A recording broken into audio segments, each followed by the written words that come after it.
Well, thank you. It's good to be here. I had brought with me, I thought, some notes just to remind me of what happened in the appropriate sequence. So I hope I can remember that. As I've gotten older, I have wondered whether, in fact, I remember things quite as accurately as they occurred. This will sound strange when I was asked to come to speak with you, and I'll try to keep this to about 15 minutes. And the strange part is that how I got to BC probably had its roots about 500 years ago. Not that I'm that old, having begun the way I did. But I grew up in a part of the U.S. that is quite unique in the sense of, especially for the Northeast, because many of my New England friends think that it began in New England, forgetting that there was an earlier colonial power that came to the New World. And my family arrived around 1550 or something like that. Moved progressively north for about 150 years through multiple generations, and arrived in Texas in the latter part of the 17th century. Spanish land grant, very isolated area, but quite unique in the sense that there is a family memory of having lived under Six Flags. Quite unique to in most American history, because there's probably no other region that experienced those many national transitions. And so that it's somewhat different in that regard. And because it was so isolated and went so far back, the Catholic influence was enormous. I didn't really encounter Protestant America until I was about 20, well, maybe 18. But before then, it was pretty homogeneous in many regards. And to the point that the small town where I grew up still has a mission church. It is still considered a mission. And the Dominicans from Spain are still there. I don't know how many of those there are in the U.S., but certainly I experienced that. And so much of the development was through the Dominicans, and the theologians will appreciate that, my development, at least theological development, arrested with Thomas Aquinas. Maybe that's better. Thomas there. And if most of you think about Aquinas, there is really no conflict between truth and religion. If it is true, it is good, almost by definition. And so from this very homogeneous background, I went to school and at the age of 18 and decided I wanted to come to school in the Northeast, but was told I could pick any school I wanted as long as it was in Texas. My dad had died when I was very young. I was about 10 years old, so grew up in a single-family house. And I knew that was code from my mother for you may choose St. Mary's or St. Edward's. So I repeated the response. I said, you mean I can really go to any school I want? And she said yes. And so I thought I would be bright and said, well, I'll go to Baylor. Now, for those of you that are not from the South, that is a very Southern Baptist institution. And she said, fine. So then it became a point of honor that I was going to go to Baylor. I was not about to retreat from that position. And when I arrived in Waco, Texas, I knew after the first week that it was going to be very different. And it all began with a knock at the door. I was there in the summer because I was quite anxious to live in the U.S., even though the family had been in the U.S. for about, by that time, almost 14 generations. And the knock came, and I had all these preconceived notions of what life would be like at a university, and all the excitement that I was going to encounter.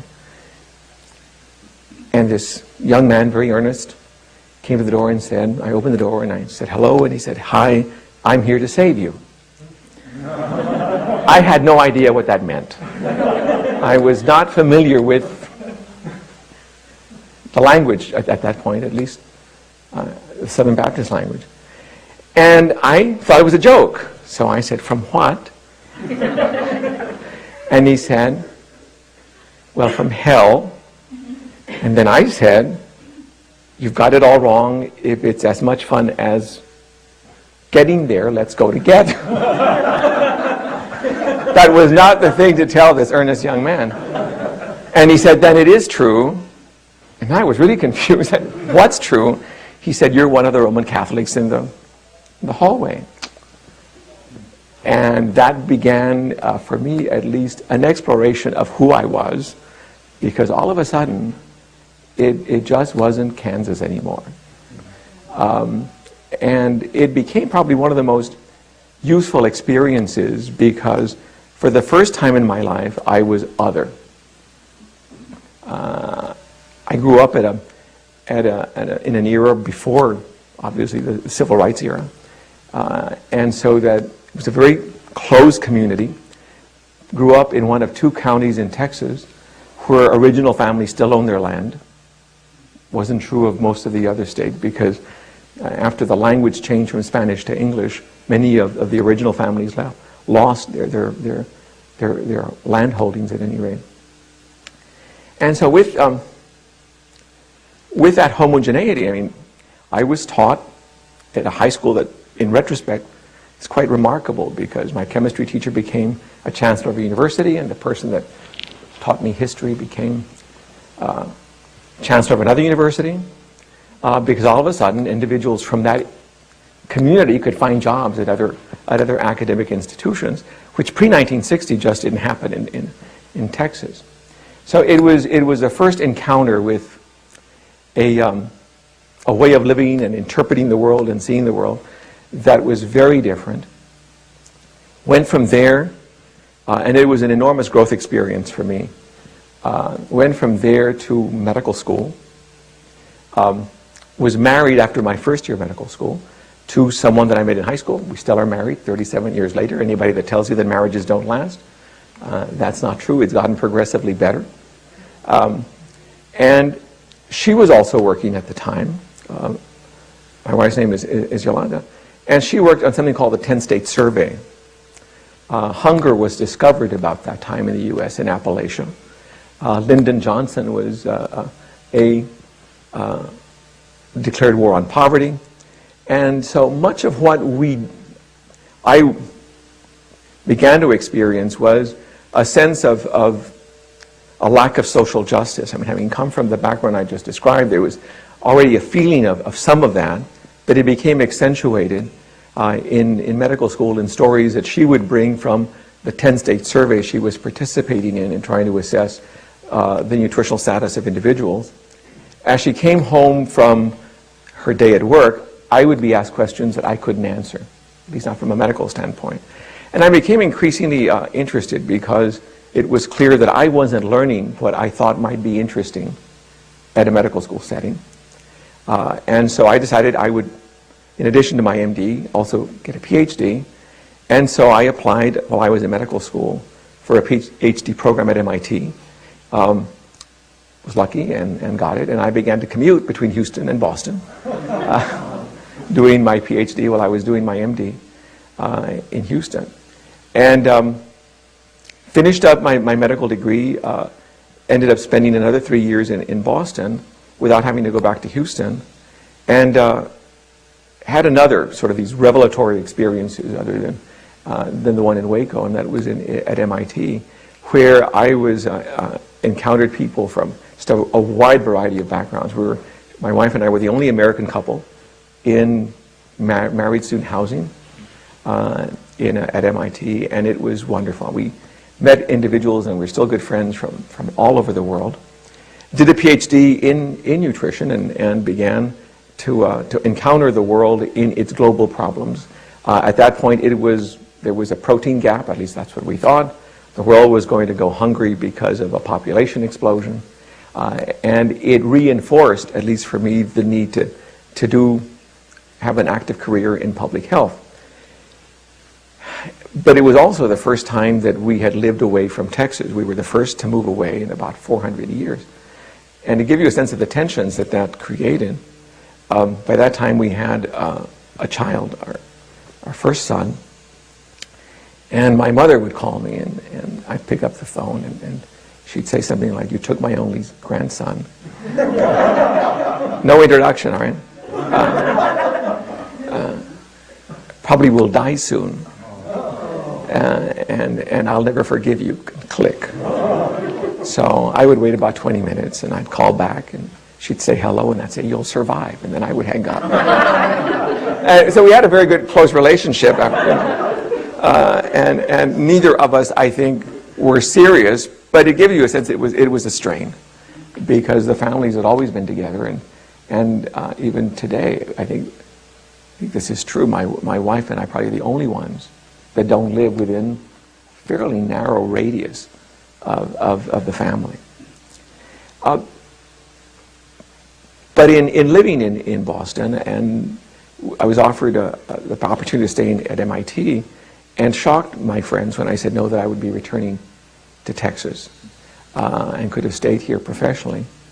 But it was important for us to go back. When our son, who was about 3, began saying Cuba instead of Cuba, we thought we were going to run into some problems in going back to Texas. So we thought it was best to acculturate the kid back home. By the time we went back, we had 2 children. And I began life at a medical school as an assistant professor.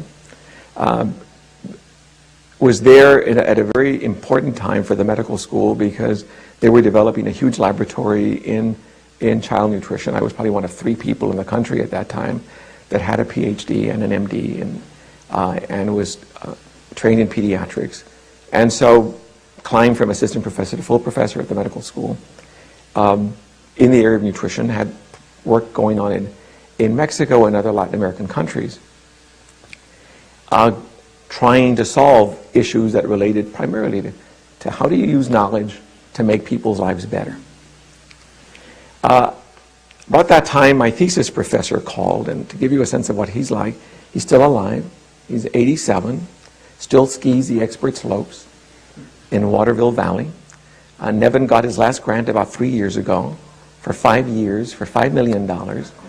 And when he told me that, I said, "Nevin, why only for 5 years?" And he said, "Not to be ugly." So his advice to all of us was that if in fact we ever caught up, we weren't doing enough. A very driven man, a great role model for aging and giving back.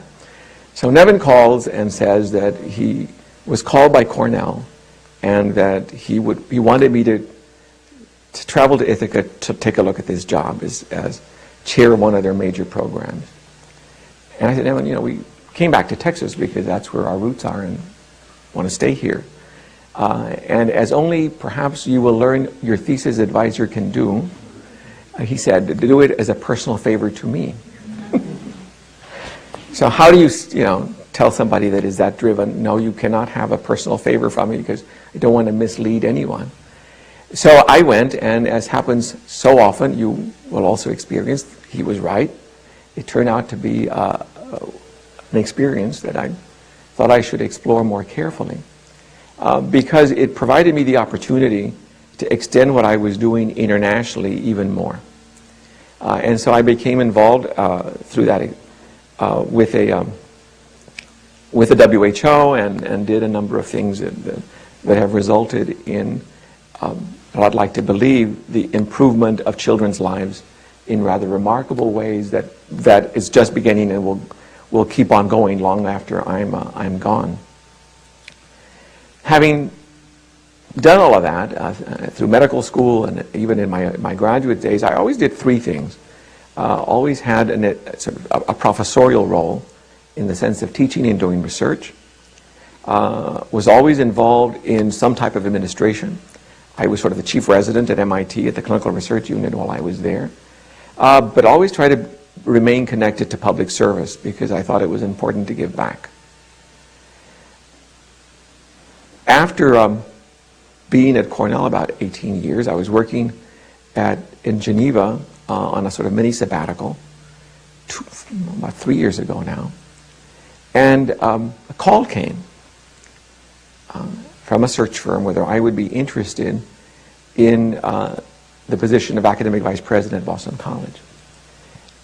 And I said, look, I'm in the middle of a 6-country study. We've got about 8,000 kids enrolled. We're in the last stages of the work. And I don't see how I could possibly participate in a search from Europe. So I thought I was gracious, and I said, look, it's just bad timing. Thank you very much for thinking of me, and you find all these nice things to say, without sounding offensive. And then she said, the headhunter said something very interesting. She said, well, would you mind if we call you back? And I said, no, if I can be of any help to you, let me know. And this was March. You'll see why that's important. So about 2 days later, the search firm called, and they said, the committee says they will meet you anywhere you wish. And I thought to myself, there's a skier on the committee. It's March, I'm in Geneva, it's an hour to the Alps, and it's great skiing. And that I was terribly cynical. That was not true, but I have to confess that's what I thought. And I said, well, I can thwart that plan. Because I was going to be at JFK on my way somewhere else in about 2 weeks. So I said, well, if you'd like, we could meet at the British Airways terminal in JFK. I'll be there in about 2 weeks. And they said, fine. And so then I had the opportunity to meet Father Bill Neenan. Do you know Bill Neenan? Well, if you don't, you should avail yourself of the opportunity. Now, I learned later, and this is not my quote, from one of his colleagues, that I should have been warned that Bill Neenan could, this is a quote, could talk a dog off a meat wagon. He can be very persuasive. And he described for me something that BC was trying to do, which I thought was quite unique. And certainly fit in with what I had tried to do in my own career, in terms of using knowledge and always in finding ways that it could benefit others, and not just knowledge for its own sake. That's not to be critical of individuals that find their satisfaction in knowledge for its own sake. I think that's a noble calling as well. But that wasn't my calling. It had always been applied work, hopefully in the service of others. And so when found what he and Andy Boynton, the dean of the Carroll School, had to say was so interesting, because I remembered BC from my early days at MIT, when it was essentially a commuter school. And I knew it was doing much better, but hadn't been paying a lot of attention to BC. And so I began to do my due diligence, given how intriguing Bill made it sound. And I was stunned by what I learned, because it was truly a remarkable story. Probably one of the most remarkable stories of higher education in the last 50 years. So I began thinking, well, given the trajectory BC was on, that in fact it was pretty much not even on the radar screen in the 70s, to climb to the top 40 out of 1,000 institutions in the country, essentially bankrupt only 45 years ago, that was it possible for, in fact, the institution to continue that trajectory and take its place among the world's great institutions. I've always been puzzled by the fact that Catholic institutions were no longer among the great universities of the world. And yet, when universities began, they were all. And so I thought, well, why the transition?